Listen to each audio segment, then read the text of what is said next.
What's up, Beta Nation? Welcome to Dapp Central, your home for everything blockchain and crypto. My name is Fareed. As a part of today's video, we're diving into the latest news pieces and highlights going on in the ecosystem. As you guys can see, I'm currently on the road right now, getting ready for an upcoming wedding, but I couldn't take a break here from just doing what I do and what I really enjoy, which is providing you guys with some value. So first things first, I want to go ahead and highlight a recent interview that was just held between Charles and Crypto Capital Venture, or Dan Gambardello, followed by some updates surrounding Catalyst now that voting has ended. After that, I've got some brief news surrounding Minswap and Cornucopias finally branching out into Ethereum, and a brief update with their node sale. After that, I want to highlight some news pieces surrounding World Mobile and the fact that Mickey Watkins will be making an appearance at a pretty big event surrounding telecoms. And then there's a recent update surrounding Iagon and Genius Yield. Jumping into the last portion of today's video, we're going to be talking about Begin Wallet and a brand new Fiat on-ramp and off-ramp, as well as Veralidity, who's now been officially recognized as a Adobe solutions partner. As always, if you guys do enjoy updates like these, especially on the go, I would appreciate you if you could smash that thumbs up. If you'd like to take it a step further, then consider delegating with the official Dapp Central stake pool, which is stake pool ticker DAPP. Jumping into the very first update here for today's video, I want to talk about the recent interview between Charles Hoskinson and Dan Gambardello. If you guys aren't familiar with the crypto recruiter, he's been making a lot of content surrounding TA, focusing on Bitcoin and Cardano specifically. But from time to time, we get these gems here, especially with some of the biggest figures here, including Charles Hoskinson, breaking down everything going on in Cardano. So I'll go ahead and leave the link to this down below.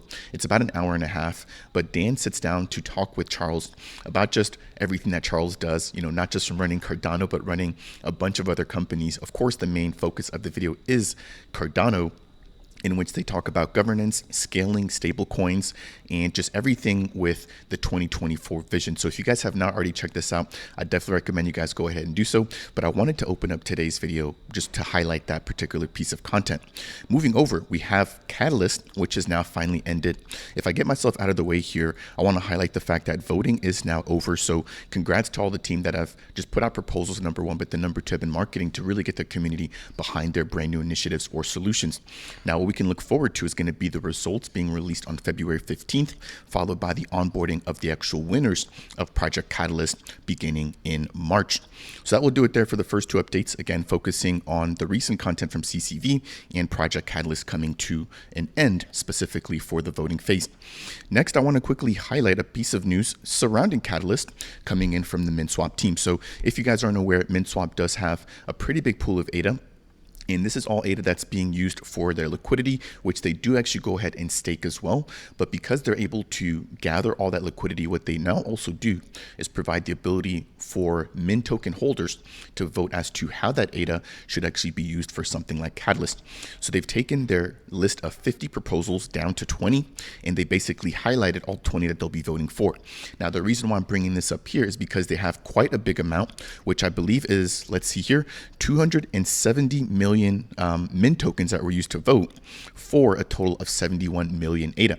So for any of these projects that were funded or voted utilizing this ADA, it's a high probability that they will be voted, or that they will be able to pass through the actual Catalyst voting process. So that includes the Indigo protocol V2, just to name a few. We've got Fluid tokens in their Aquarium protocol, which is aiming to bring Babel fees or gasless transactions to Cardano, followed by Polkadot, and just a collaboration to branch out into that ecosystem. We've got the Maya protocol, ZK Fold, getting funded, or getting the approval, I should say, via the Minswap funding. We've also got another approval, or another vote for Indigo Iris, which is their DEX API and indexer, followed by more security work with specifics to Scat DAO. So, there's quite a bit here. I'll go and leave the link to this down below. But again, I wanted to highlight the fact that, for any Catalyst project or proposal that's voted upon with this, there is going to be a high probability that they get voted through. So moving over, I want to talk briefly about Cornucopias. And they recently have now announced that they'll be kicking off their ETH sale with a collaboration with Base. Base is the layer 2 built by Optimism, or built on Optimism tech, founded by the Coinbase team, one of the biggest centralized exchanges, if you guys aren't aware. So it reads here, Cornucopias is excited to announce its inaugural node sale taking place on the Ethereum layer 2, also known as Base. Tier number 2 will be open to the public beginning on Tuesday, February 13th. What's interesting is that they did also release an article available on Business Wire. This basically breaks down what Cornucopias is. It highlights why Cornucopias is different. Again, it's being built by the community, and right now it is available for testing, but then it also jumps into Base and what that also has to offer here for the growing Cornucopias community. So we've now seen Cornucopias take steps to join the BNB network, Cardano, and they're now branching out into Base. And so again, this particular game is branching out to be more than just a Cardano specific game. It's really good to see this. They're already 50,000 strong within Discord, and I think that their expansion into ETH will only continue to allow them to grow. So for those of you who aren't aware, they do have the full sales here in a deck specific for the nodes, and this breaks down the price. So the earlier you are able to get in, the cheaper the actual nodes are. Right now they'll be working to kick off tier number 2.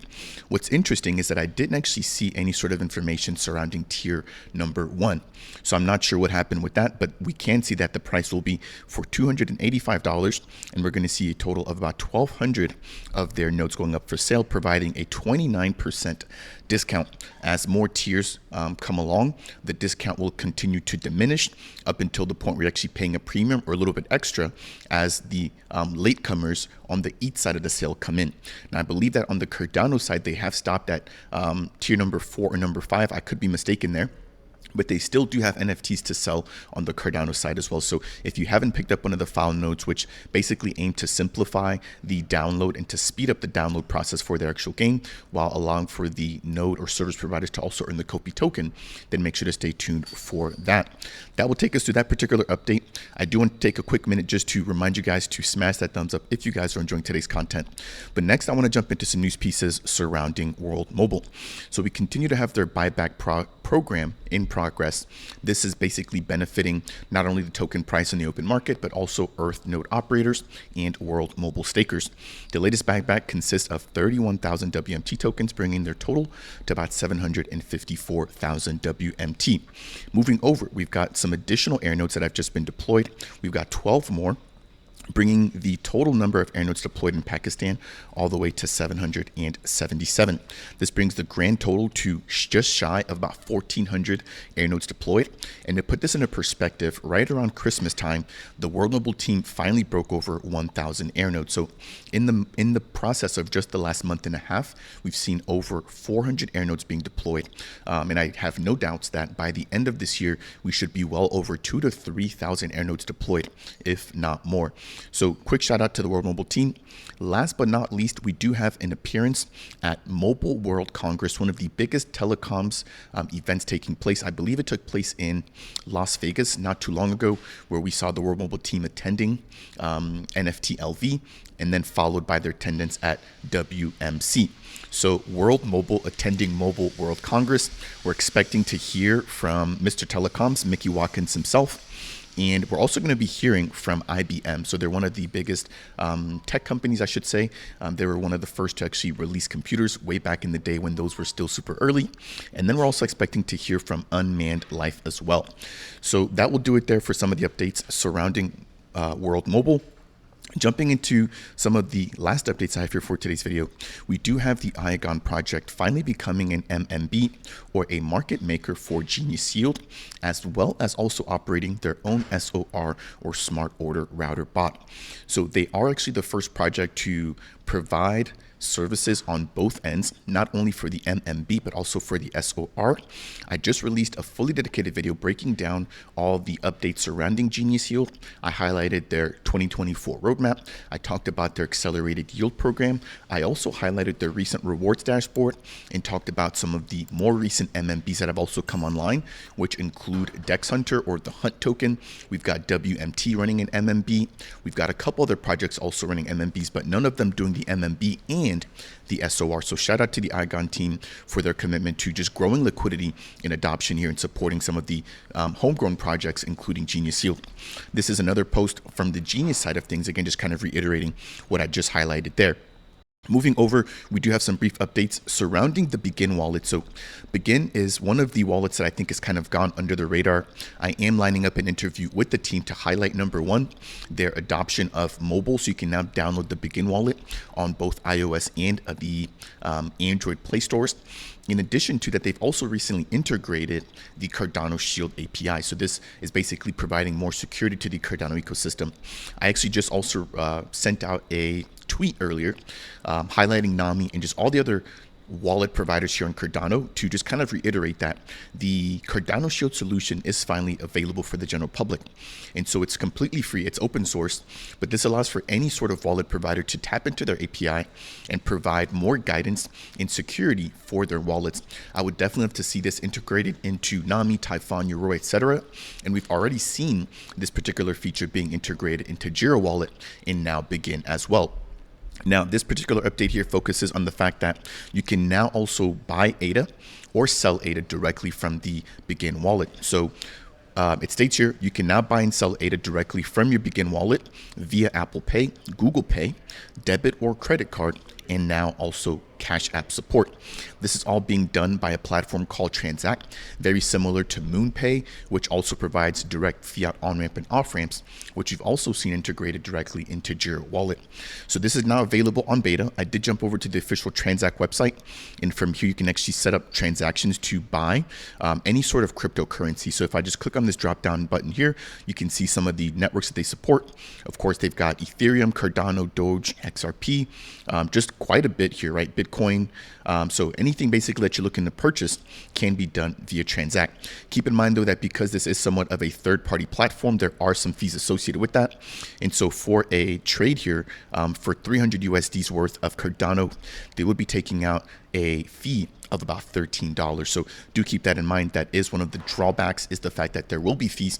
But even when you go and utilize something like Binance or Coinbase, keep in mind that they do also charge fees there as well. However, they are somewhat of a centralized on-ramp as opposed to being able to do something like this directly from your Cardano wallet. Now, to be fully fair, I do think that this does still provide some sort of centralization, but we are expecting a decentralized option when it comes to fiat on-ramp and off-ramp with a proposal that was just put out by the ZK team. So I did have Vlad on the channel talk a little bit more about that. And as the actual voting results come out for Project Catalyst, if that one does get funded, I'll make sure to provide you guys with more content and updates surrounding that. The very last topic I want to jump into as a part of today's update will be surrounding Veralidity. So they're a payment gateway, and they're actually going to be an official partner now of Adobe. So it states here, Veralidity is now an official Adobe solution partner. The Cardano and Ergo communities can now expect nothing but an unparalleled, top-notch expertise or experience when utilizing the Veralidity plugin. We just saw the fact that Veralidity has now partnered up with Charlie 3 to go ahead and utilize their data feeds in order to make sure that when you want to pay using crypto for a Web2 commerce platform, that you can now have the right price conversion with their partnership with Charlie 3. In addition, we've also seen the Veralidity team partner up with USDM. So this was the article here surrounding their partnership with Charlie 3, but they've also partnered up with USDM or Mehen. So this will basically allow for anybody who holds Mehen or USDM within their wallet to use that USDM to pay for traditional goods for a for a Web2 e-commerce platform utilizing Adobe Magento. There. I did release a full dedicated video breaking this down as well, but I wanted to highlight that here as a part of today's Cardano Scoop. I believe that will do it here for this update here on the road. Again, touching on the recent interview with Charles Hoskinson and CCV, as well as a brief update surrounding Project Catalyst and Minswap, followed by updates on Cornucopias, World Mobile, Iagon, Begin Wallet, and Veralidity. That will do it here for today's video. As always, if you guys do enjoy updates like these, I would appreciate you if you could smash that thumbs up. If it's your first time stopping by Dapp Central and you want more content like this surrounding all the building here going on in Cardano, consider subscribing to the channel. And last but not least, if you have any questions for me surrounding anything we've talked about, then please make sure to go ahead and leave a comment down below. That said, and as always, I will see you guys in the next video.